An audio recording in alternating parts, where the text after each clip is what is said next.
it's easy as a layup. I got time, you got time too.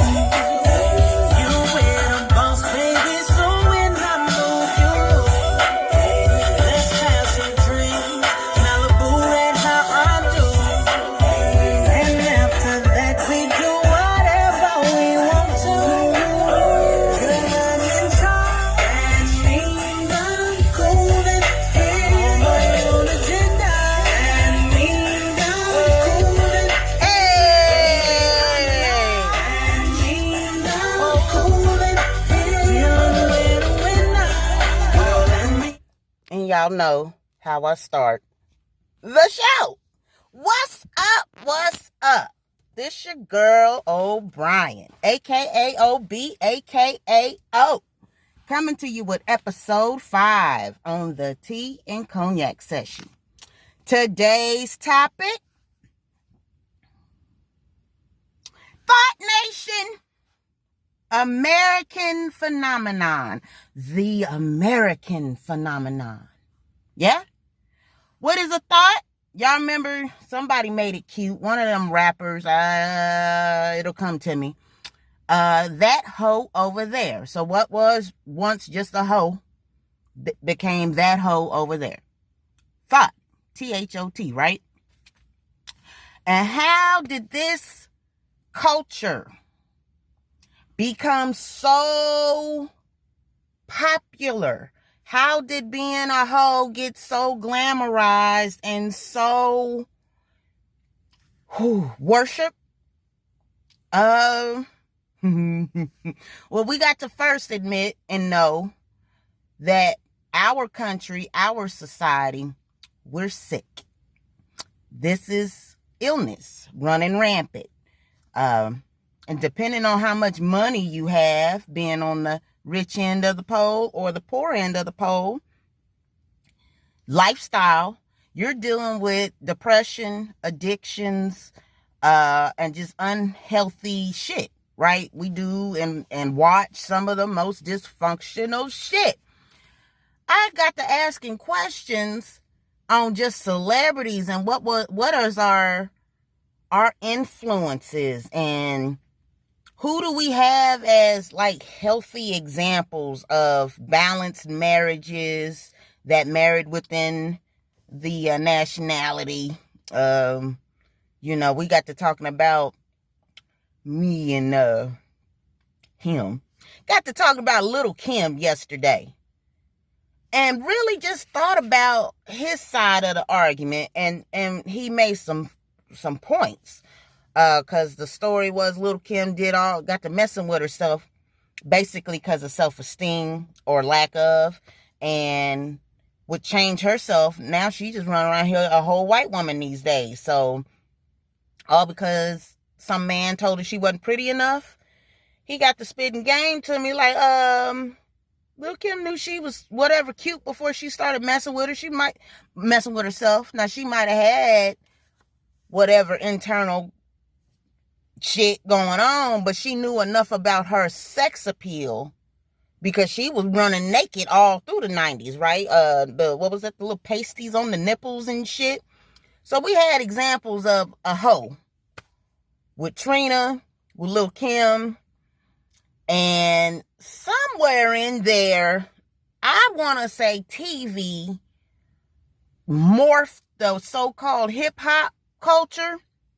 Because when that damn Love and Hip Hop and Housewives, and they got the jumping from Atlanta to California, I think, and at some point I fell off a long time ago, right? The Braxtons popped up with they shit, and it was like, wait a minute, what the fuck is this dysfunctional shit that's always on? That damn Nene and shit just was on all the time. And I got to thinking about, what did we watch coming up? I had the Cosbys, Family Matters, even the damn Brady Bunches and the Partridges, and we didn't have sex on TV is the difference. And the little bit we did get, you had to stay up till 11 and 12 o'clock at night to get BET Uncut, and what was some other one? You had to stay up late to get the filth. This shit where you can just flip the channel and see it at will at any point. Our entertainers, these so-called entertainers, whew. And I was like, okay, let me see. Who's married? Who's been whatever in the music industry? And I kid you not, I'm like, well, Eve is married, but she married who? And then the whole subject turned into, why will we submit to outside of our color? We'll submit to the non-melanated whoever, but another black man you will not be submissive to. Well, I know me personally, I'm not following nobody and you don't know where the hell you going. So how do I look like let you boss me and you don't know where the fuck we going? So you want me to be submissive, you damn sure better have a plan in place, strong in your character, and knowing which direction you headed, right? I don't think I'm asking for too much, but prior to, my previous relationships, this was a motherfucking problem. Like, motherfuckers is mad because I'm like, no.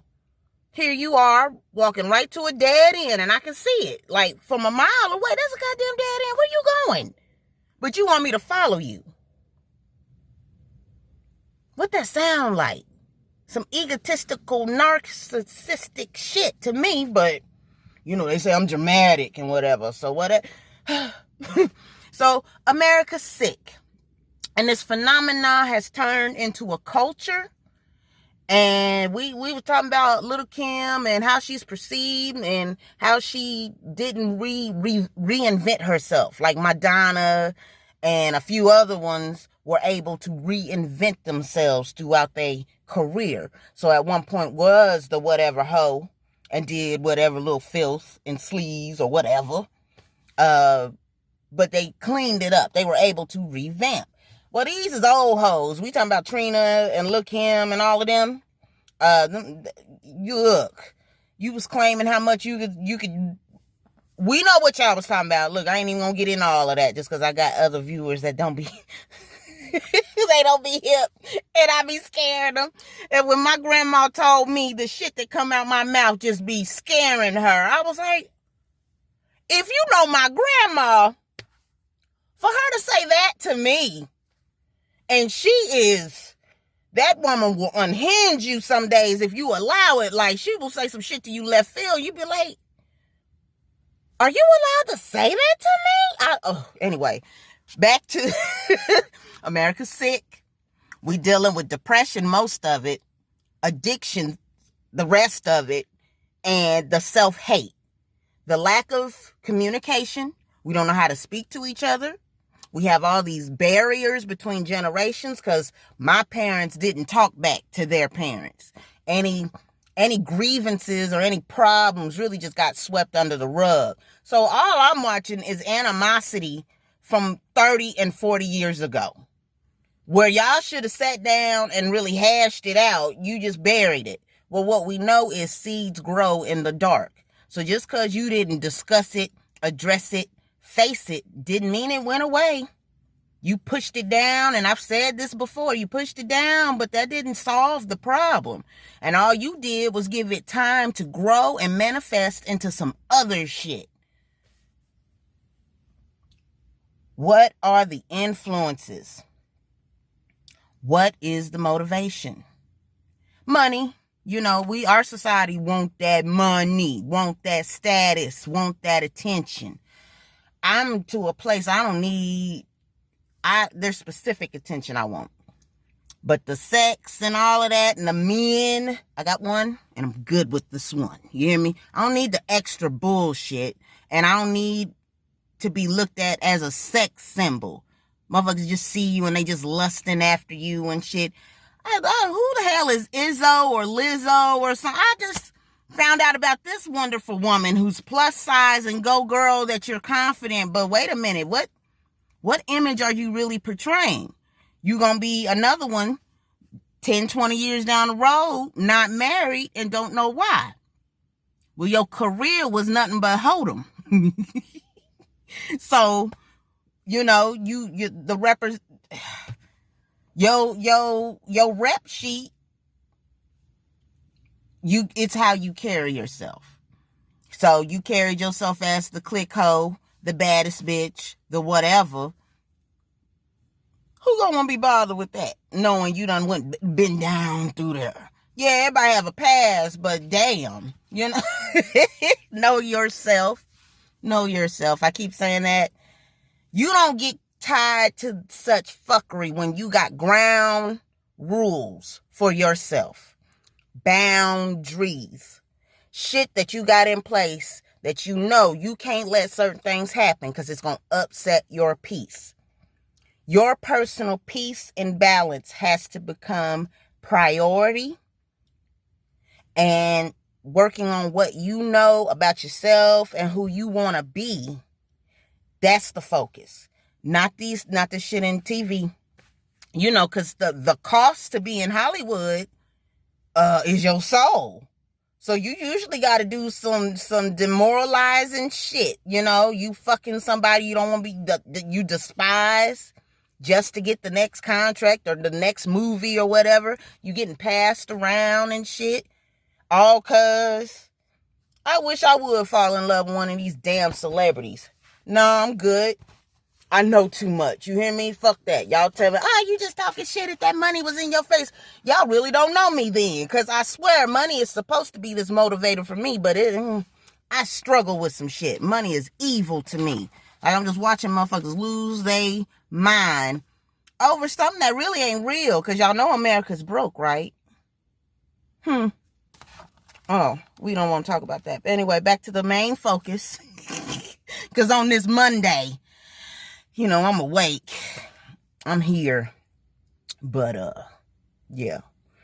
It's been a long weekend and I didn't sleep so great. But a lot on my mind, man. Just like I said, this THOT Nation shit. Like, how did we get so fucked up in the game 2020 and there's no healthy family dynamic, in my opinion. There's too many fucking gray zones and shit done clouded shit. The only one I really could think of as a healthy celebrity couple, Angela Bassett and her husband, was it Courtney Vance, and Lorenz Tate, but I don't know how to say wife's names. My bad.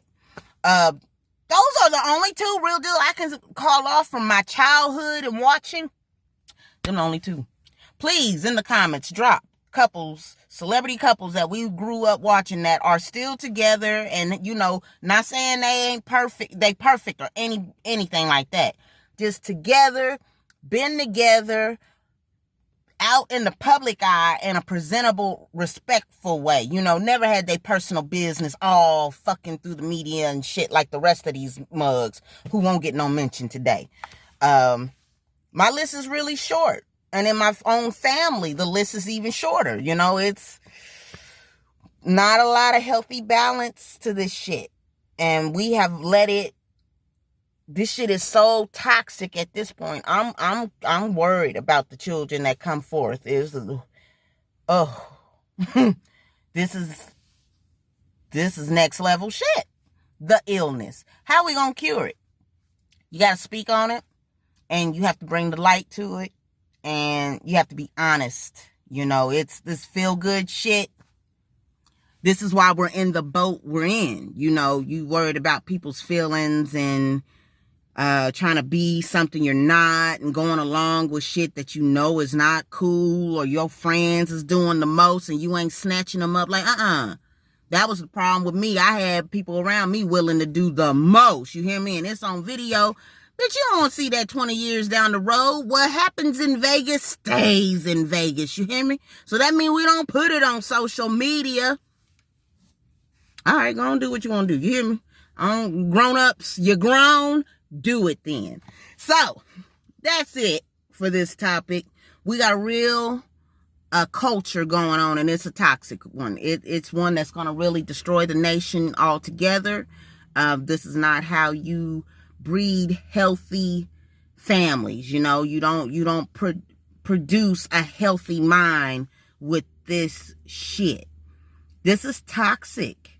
And, you know, you sell your soul for that dollar. It is what it is. Face them demons. I'm not willing to sell my soul. I'm also not in it for the ego trip, and the status. I want to eat well. I want to live well. I want to live. I want to be able to come and go. I'll work every day of the week if it's for me. I'll gladly wake up with my laptop somewhere in Brazil or, somewhere, because I'm about to get the hell up out of here. Y'all can have this country. It's going to hell anyway. What you fighting for? This is 400 years or some shit. You hear me? Bye. Better get y'all's passport, because I know I am. Y'all can have it. Y'all can have it. But I'm wrong when I say that. So shout out to the 80s babies I wanted to represent today. We the last of the common sense is what they said. I said, yeah, I would agree. Also, shout out to KK for my t-shirt. She said, yeah, she got some great shit coming and going and working on. And I said, good shit. And that's what you're supposed to be doing out here. Support each other, uplifting each other, encouraging each other. Anything else is just blocking your own blessings, period. You can say what you want, but jealousy is a vibe. And motherfuckers they feel your vibe. Me included. So you're pretending like you a fan, and seriously, you can't stand my ass. It's terrible. Work on it. So, all right, y'all know the drill. Hit me up on Facebook, OSD LLC, the Jill of Most Trades. The documentary is on the way. The pioneers of Springfield, the melanated pioneers of Springfield, Missouri. It is early. Ooh, 8:30. Wake up. And then last but not least, got some other OSD collection items. I can't really speak on it just because everybody is doing a lot and I don't want no misunderstandings and whatnot, but I got a lot of ideas. So you want to go on my page and see what I've already been into before you feel like I'm biting and stealing from you, because it's shoulder topic in Springfield, Missouri. Crabs in a bucket like a mug. Like, oh. We all could be great, but we so worried about each other's next blessing, and you need to be worried about your own blessing. Look, I'm so humble these days. Like, I am grateful for some shit. And when I hear other people's story and what they enduring in 2020, let me humble myself. You hear me? Because shit's been rough, but it could have been worse type shit. So let me hit me up. Leave some comments. Let me know what you think. And I'll be back very soon with the next topic. And I'm loving it. So I'll catch y'all real soon. And make sure, again, you like the channel. Subscribe to the channel. And y'all be easy out here. Be safe. Love y'all much. Peace.